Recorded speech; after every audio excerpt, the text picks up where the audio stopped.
किसी को ठोका है तो इंश्योरेंस कंपनी उसका कुछ पे करेगा compensation, that is indemnity contract. Indemnity and guarantee दोनों कॉन्ट्रैक्ट कंपेंसेशन नेचर के ही है, लेकिन गारंटी वर्ड जब आपके सामने आता है तो गारंटी के लिए आप लोन वर्ड याद करो।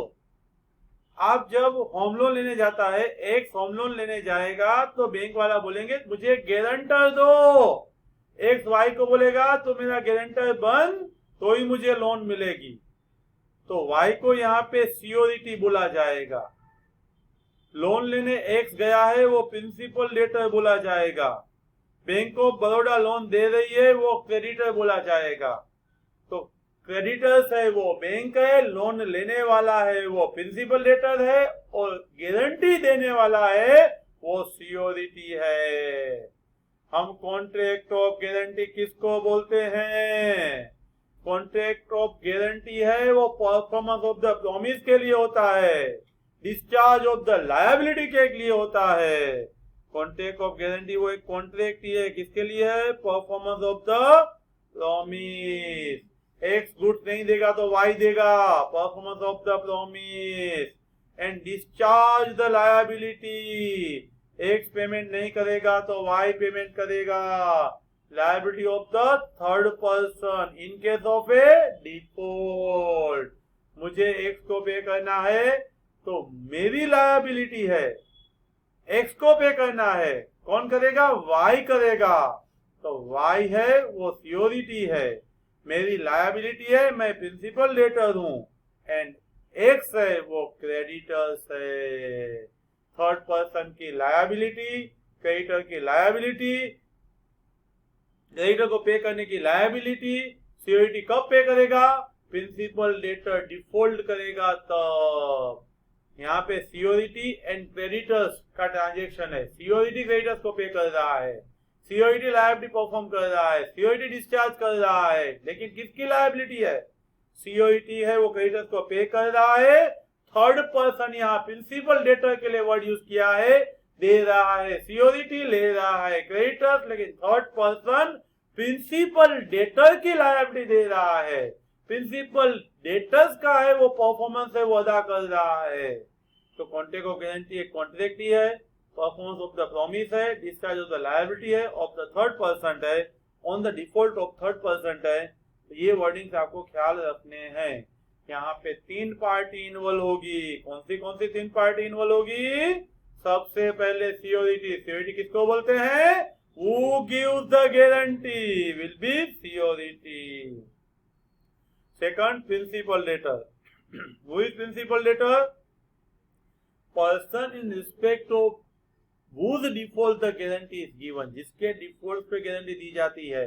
आप लोन नहीं भरोगे तो मैं भरूंगा, मैं सियोरिटी हूं आपके डिफॉल्ट के लिए, आप प्रिंसिपल लेटर है। क्रेडिटर बैंक जिसको आप गारंटी देते हो, to whom the guarantee is given, to whom the guarantee is given। Three parties, सियोरिटी, who gives the guarantee, principal debtors against whose default guarantee is given, creditors to whom guarantee is given। देखो ए ने B को बोला है, B यानी यहाँ पे bank हो जाएगी, आप सी को मनी पे करो, सी पे नहीं करेगा तो मैं पे करूंगा। तो ए हिमसेल्फ पे कर रहा है, ए हिमसेल्फ पे कर रहा है, तो कॉन्ट्रैक्ट ऑफ गारंटी है। और B creditors, A surety, and C है वो प्रिंसिपल लेटर। बी मनी दे रहा है इसीलिए क्रेडिटर्स, सी ले रहा है इसीलिए प्रिंसिपल लेटर्स, एंड उसकी जवाबदारी जो ले रहा है दैट इज ए सियोरिटी। ए ने हाउसिंग लोन लिया है LIC से, LIC क्रेडिटर्स, ए प्रिंसिपल लेटर, बी है वो प्रॉमिस दे रहा है, बी है वो सियोरिटी, एंड पूरा कॉन्ट्रैक्ट है वो गारंटी माना जाएगा। X and Y car showroom में जाते हैं, एक्स ने डीलर को बोला तो वाई को वैगन सप्लाई कर, वाई पे नहीं करेगा तो मैं पे करूंगा। यहाँ पे एक्स प्रॉमिस दे रहा है, एक्स है वो सियोरिटी है, वाई है वो प्रिंसिपल लेटर है, एंड आर है वो आपका क्रेडिटर्स है, आर है वो आपका क्रेडिटर्स है। एनालिसिस में ऊपर की चीज रिवाइज किया होगा। गारंटी क्या होता है? डेब्ट का पेमेंट। किसका डेब्ट है? थर्ड पर्सन का है। कब पे करेगा? लेटर पार्टी डिफॉल्ट करेगी तो। Principal debtor, third person debtor party default करेगी तो सिक्योरिटी उसका डेब्ट पे कर देगा। आपकी गारंटी कैसी होती है? ओरल भी चलेगी, रिटर्न भी चलेगी। आपने आगे देखा था गारंटी ट्रिप्लिकेट कॉन्ट्रैक्ट है, 3 पार्टी है, डेटर्स, क्रेडिटर्स एंड सिक्योरिटी। और प्राइमरी कॉन्ट्रैक्ट किसके बीच में है? Principal debtor and creditors. Secondary contract किसके बीच में है? Creditors and security. Implied contract, security ने पे किया तो डेटर्स को पूछा नहीं था, लेकिन ये इम्प्लाइड है। सिक्योरिटी प्रिंसिपल लेटर के बिहाफ पे कर रहा है तो वो प्रिंसिपल लेटर से लेगा। प्रिंसिपल लेटर का ऑब्लिगेशन है टू आइडेंटिफाई द सिक्योरिटी। ये इम्प्लाइड कॉन्ट्रैक्ट है। अगेन रिपीट, क्रेडिटर्स ने मनी दिया हुआ है तो वो प्राइमरी कॉन्ट्रैक्ट, प्रिंसिपल कॉन्ट्रैक्ट है।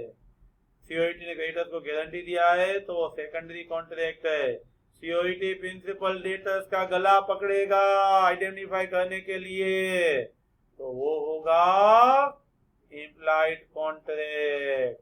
अभी कोई भी गारंटी वैलिड कब मानी जाएगी? Essential features of the guarantee.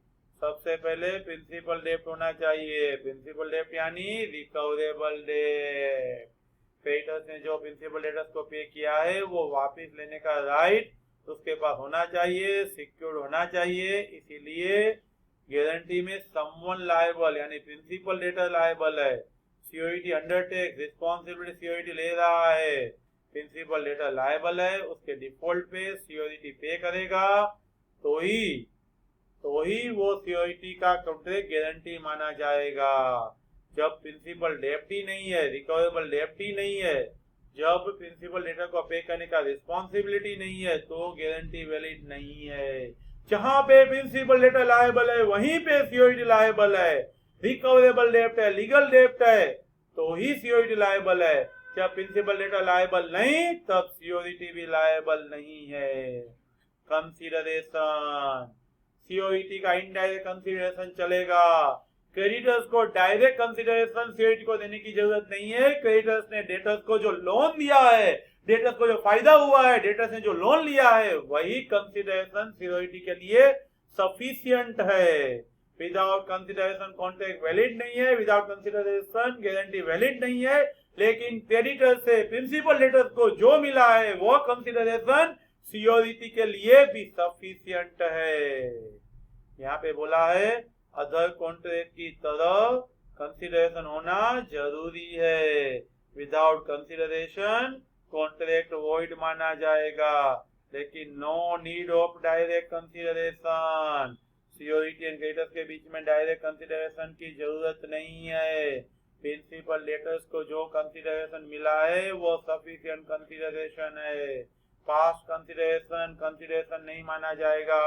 ए ने पहले बी को गुड्स बेच दिया, बाद में सी आया, सी ने गारंटी लिया तो वो वैलिड नहीं है, वो पास्ट कंसीडरेशन है। ए ने बी को गुड्स दिया था, उसमें सी को पूछा नहीं था, ए ने बी को गुड्स दे दिया है, अभी कुछ एक्स्ट्रा फायदा बी को मिल नहीं रहा है तो सी का जो गारंटी है वो वैलिड नहीं होगा। Past consideration is not valid, past consideration valid नहीं माना जाएगा। फ्रेंड्स रिमेंबर, गारंटी में प्रिंसिपल लेटर माइनर अनसाउंड चलेगा, इनकम्पेटेंट चलेगा। आपका गारंटी है तो गारंटी के अंदर प्रिंसिपल लेटर वो इनकम्पेटेंट चलेगा, लेकिन सिक्योरिटी वो इनकम्पेटेंट नहीं चलेगा। सिक्योरिटी है वो इनकम्पेटेंट नहीं चलेगा। सिक्योरिटी मेजर चाहिए, सिक्योरिटी साउंड माइंड चाहिए।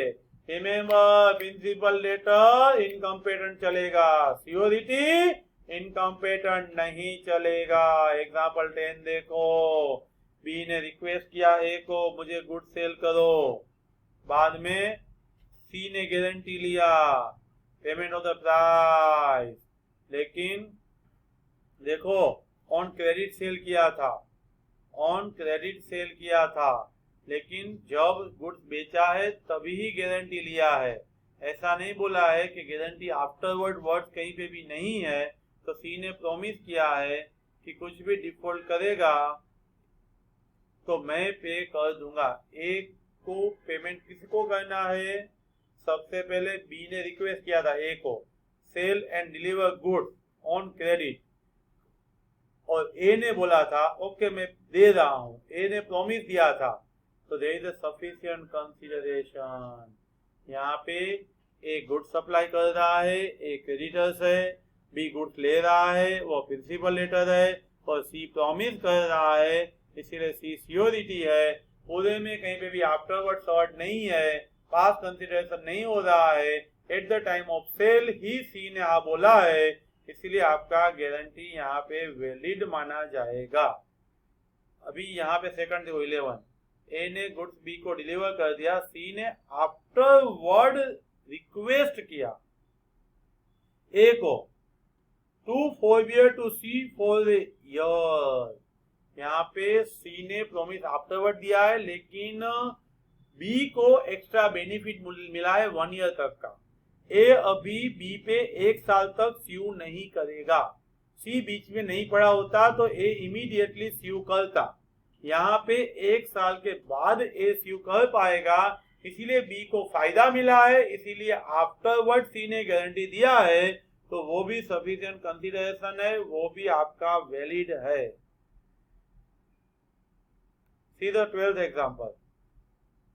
यहाँ पे वही एग्जाम्पल है, ए ने बी को गुड सप्लाई किया था, सी ने विदाउट कंसीडरेशन आफ्टरवर्ड हाँ बोला है, लेकिन विदाउट कंसीडरेशन है।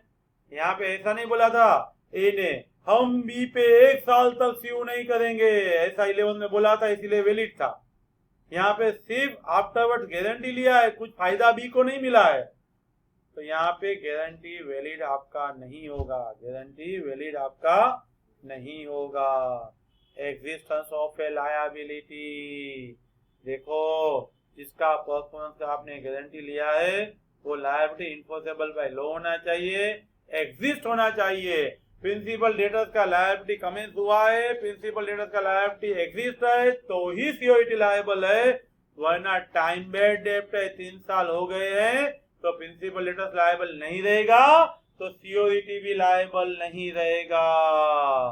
फ्रेंड्स कोई भी गारंटी लिया है आपने, कोई मिस रिप्रेजेंटेशन करके लिया है, क्रेडिटर ने सही इंफॉर्मेशन सियोरिटी को नहीं बताई, सही इंफॉर्मेशन बताई नहीं, गलत बताई, आइदर मिस रिप्रेजेंटेशन और कंसीलमेंट। कंसीलमेंट यानी गलत छुपाया है, मिस रिप्रेजेंटेशन यानी गलत इंफॉर्मेशन दिया है, कुछ भी किया है गारंटी वैलिड नहीं है। आपने मिस रिप्रेजेंटेशन करके लिया है गारंटी, आपने कंसील करके लिया है, आपको मालूम था वो चीज इंफॉर्मेशन मटेरियल थी, क्रेडिटर्स को मालूम था, क्रेडिटर्स के पास मटेरियल इंफॉर्मेशन थी, तभी भी उसने सियोरिटी को बताया नहीं है, तो आपका गारंटी इनवैलिड हो जाएगा। मटेरियल सर्कमस्टेंसेस में कीपिंग साइलेंस रहोगे, क्रेडिटर्स नहीं बताएगा, गलत नहीं बताया लेकिन वो साइलेंट रहा है, तो भी गारंटी वैलिड नहीं है। मटेरियल इंफॉर्मेशन जो क्रेडिटर्स के पास है वो इंफॉर्मेशन सियोरिटी को देने के बाद ही सियोरिटी से आप गारंटी ले सकते हो। एग्जाम्पल बढ़िया बढ़िया दिए हुए हैं, देखिए ए ने जब क्लार्क को अपॉइंट किया बी को, बी कुछ रकम लेके ए को देना भूल गया, ए ने बी को क्लार्क को अपॉइंट किया, बी ने मनी कलेक्ट करके ए को नहीं दिया, उसकी वजह से ए ने बोला भाई चल निकल यहाँ से, और ना मुझे सिक्योरिटी दे, मुझे तेरे पे भरोसा नहीं है। सी आया, बी ने बुलाया था, सी ने गारंटी दिया, लेकिन वो इंफॉर्मेशन ए ने सी को एक्विएंट बताया नहीं, सी को अवेयर नहीं किया, बी का प्रीवियस कंडक्ट ए ने सी को बताया नहीं, तो बाद में बी का डिफॉल्ट है, उसके लिए गारंटी वैलिड नहीं रहेगी।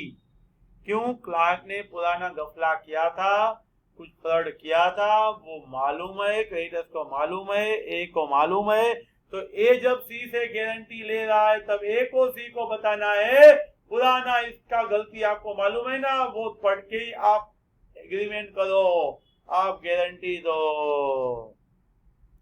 ए ने सी का गारंटी दिया, एक ने सी को गारंटी दिया, तो बी को गुड सप्लाई कर।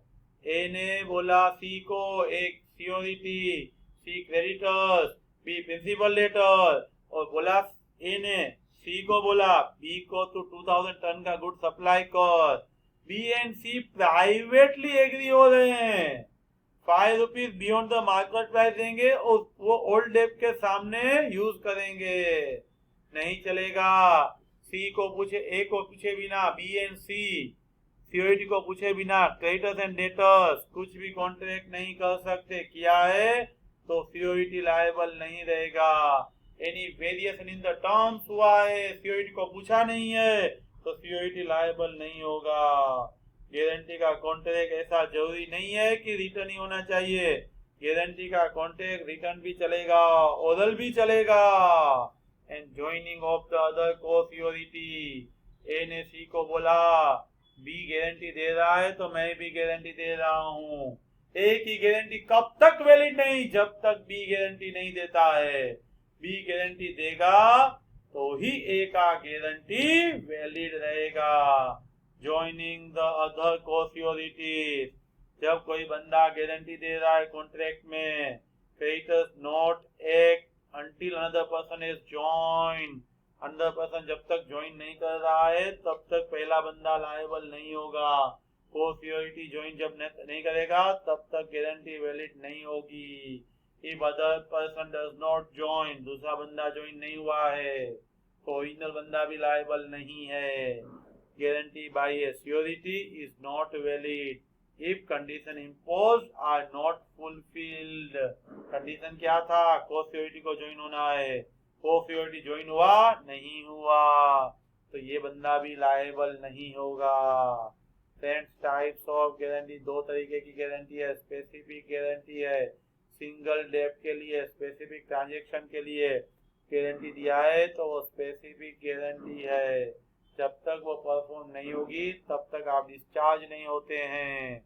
जब आपका स्पेसिफिक ट्रांजैक्शन है, डील है, उसको आप परफॉर्म करोगे तो ही आपका गारंटेड डेब्ट है वो आपने डिस्चार्ज किया है ऐसा माना जाएगा। That means specific transaction perform करके ही डिस्चार्ज हो सकते हैं। ए है वो सीओईटी है, ए ने बी को बोला था कि 5 बैग ऑफ राइस है वो सी को सप्लाई कर दे, बी ने सप्लाई कर दिया, सी ने पेमेंट भी कर दिया, 5 बैग से ले सब कुछ सही चला, लेकिन बाद में फर्स्ट 5 बैग का पेमेंट हो गया है तो ये कॉन्ट्रैक्ट खत्म हो गया, कंप्लीट हो गया एंड स्पेसिफिक गारंटी है वो डिस्चार्ज हो गया क्योंकि आपने जो बोला था उसका पेमेंट कर दिया है। डिस्चार्ज स्पेसिफिक गारंटी में कब होते हैं, जब आप लायबिलिटीज परफॉर्म करते हैं तब। कंटिन्यूइंग गारंटी वो स्पेसिफिक टाइम के लिए है, इनफाइनाइट पीरियड के लिए, जब तक रिवोक नहीं करते तब तक वो सीरीज ऑफ ट्रांजैक्शन के लिए कंटिन्यूइंग गारंटी चालू रहेगी। रिवोकेशन नहीं करते तब तक सीरीज ऑफ ट्रांजैक्शन के लिए कंटिन्यूइंग गारंटी चालू रहेगी। एसेंस ऑफ कंटिन्यूइंग गारंटी क्या है, applies not to a specific number of transaction, 2, 5, 10 transaction के लिए अप्लाई नहीं होगा, लेकिन एनी नंबर ऑफ ट्रांजेक्शन के लिए अप्लाई होगा, एनी नंबर ऑफ ट्रांजेक्शन के लिए अप्लाई होगा। सीओईटी लायबल है अनपेड बैलेंस के लिए, सीओईटी लायबल है अनपेड बैलेंस के लिए। देखो स्पेसिफिक ट्रांजेक्शन में बोला था 5 बैग सप्लाई करो, 5 बैग का पेमेंट नहीं करेगा तो मैं करूंगा, बात खत्म। लेकिन कंटिन्यूइंग गारंटी में बोल दिया था कि ये बंदा है वो आपको कलेक्शन का काम करेगा, आपको कलेक्ट करके देगा, जब तक रिवोक नहीं होता है तब तक वो कलेक्ट करके खा जाएगा तो मैं रिस्पॉन्सिबल रहूंगा। ऐसा ही कंटिन्यूइंग गारंटी का एग्जांपल दिया है। ए के कहने से, ए के रिकमेंडेशन के, एक के सीओईटी से बी ने सी को अपॉइंट किया, एस्टेट मैनेजर की तरह अपॉइंट किया। बी है वो क्रेडिटर्स है, सी है वो प्रिंसिपल लेटर है, ए है वो सीओईटी है। तो आपने सी को बोला था कि एवरी मंथ को फर्स्ट को आप रेंट कलेक्ट करो और 5th से पहले मुझे भेज दो, लेकिन ए ने गारंटी लिया था, प्रॉमिस किया था और कुछ भी डिफॉल्ट होगा तो लायबल ए रहेगा क्योंकि कंटिन्यूइंग गारंटी है। सी को क्या करना था, रेंट कलेक्ट करके बी को देना था, सी ने रेंट कलेक्ट करके बी को नहीं दिया है, पर्सनल यूज किया है तो ए लायबल होगा। 17 एग्जांपल, ए ने गारंटी दिया था टी डीलर को, बी को चिंता मत करो, A guarantees payment to B, a T dealer, amount of 10,000 if supplied to C. C principal debtor है, B क्रेडिटर्स है, B है वो C को गुड सप्लाई करेगा, C पे नहीं करेगा तो ये 10,000 तक पे करेगा। C रेडी टू पे, C रेडी टू पे। लेकिन यहाँ पे आपने कितने का पेमेंट सप्लाई कर दिया 20,000 और C फेल हुआ, 10,000 तक C को गुड सप्लाई करना था, C नहीं करेगा तो A करेगा। लेकिन यहाँ पे 20,000 का C को आपने सप्लाई किया है तो A की गारंटी 10,000 तक ही वैलिड है, A 10,000 तक ही पे कर पाएगा। अगेन A ने B को 5 सेक्स सप्लाई किया था फ्लोर, उसका पेमेंट भी हो गया था। आफ्टरवर्ड अगेन 4 सेक्स सप्लाई किया, उसका पेमेंट नहीं हुआ तो ये कंटिन्यूइंग गारंटी नहीं है। क्यों कंटिन्यूइंग गारंटी नहीं है? 5 सेक्स का ही गारंटी लिया था, ओपन फॉर टाइम का गारंटी नहीं था, ये स्पेसिफिक गारंटी माना जाएगा। कंटिन्यूइंग गारंटी में सिक्योरिटी का लायबल कब तक कंटिन्यू रहेगा? जब तक कॉन्ट्रैक्ट परफॉर्म नहीं होगा और जब तक ऑल ट्रांजेक्शन डिस्चार्ज नहीं होंगे और कॉन्ट्रैक्ट विड्रॉ नहीं होता है तब कंटिन्यूइंग गारंटी है वो वैलिड रहेगा, कंटिन्यूइंग गारंटी है वो इन्फोर्स हो पाएगा। डिफरेंस देखो, most important examination point of view, difference between the indemnity and guarantee. Indemnity and guarantee में इंडेमनिटी में 2 पार्टी है, indemnifier and indemnified. Insurance company और आपने जो प्रीमियम पे किया है वो। और गारंटी में 3 पार्टी है, गारंटी में 3 पार्टी है। सबसे पहले गारंटी में कौन होगा? क्रेडिटर्स, बाद में कौन होगा? प्रिंसिपल लेटर, बाद में सियोरिटी। नेचर ऑफ लायबिलिटी देखो, इंडेमनिटी में इंडेमनीफाइड लायबिलिटी प्राइमरी है एंड अनकंडीशनल है, प्राइमरी है एंड अनकंडीशनल है। इंडेमनीफायर कोई पे करना है वो कोई पे करेगा ही नहीं। गारंटी में सेकेंडरी है, क्यों? प्राइमरी लायबिलिटी प्रिंसिपल लेटर की है, प्रिंसिपल लेटर पे नहीं करेगा तो ही सियोरिटी पे करेगा, सेकेंडरी लायबिलिटी। इंडेमनीफायर कब रिस्पॉन्सिबल होगा? जब कुछ कंटीजेंसी हैपन होगी। एंड गारंटी में जब आप एग्जिस्टिंग प्रॉमिस नॉन परफॉर्म करोगे, एग्जिस्टिंग डेट आप नॉन परफॉर्म करोगे तब आप लायबल हो पाओगे। गारंटी में लायबिलिटी नॉन परफॉर्मेंस से अराइज होती है, इंडेमनिटी में कंटीजेंसी से। प्रिंसिपल लेटर्स पे नहीं करेगा तो सिक्योरिटी करेगा वो गारंटी। एक गाड़ी का एक्सीडेंट करके आया और इंश्योरेंस कंपनी पे करेगी वो contingency. Time to act, indemnifier है वो होल्डर के रिक्वेस्ट से काम नहीं करेगा, जब सामने वाला स्यू करेगा रिस्पॉन्सिबिलिटी आएगी तभी काम करेगा। सिक्योरिटी यहाँ पे प्रिंसिपल लेटर्स के रिक्वेस्ट से काम करेगा। थर्ड पार्टी इंडेमनीफायर है वो थर्ड पार्टी पे स्यू नहीं कर सकता है, अपने नाम से ही उसको पेमेंट करना है। यहाँ प्राइवेटी ऑफ द कॉन्ट्रैक्ट नहीं है, असाइनमेंट इन फेवर हो सकता है, आप कलेक्ट का राइट है, आप नहीं कर सकते, दूसरे को दे सकते हैं लेकिन आप स्यू नहीं कर सकते। यहाँ पे सिक्योरिटी प्रिंसिपल लेटर पे प्रोसीड कर सकता है, कॉल एक्शन ले सकता है एंड एक बार पेमेंट कर दिया सिक्योरिटी ने तो वो प्रिंसिपल लेटर को पकड़ सकता है। इंडेमनिटी में लॉस रिइंबर्स करना है, गारंटी में सिक्योरिटी प्रोवाइड करना है। कंपेटेंसी, हर एक पार्टी इंडेमनिटी में कंपेटेंट होना चाहिए।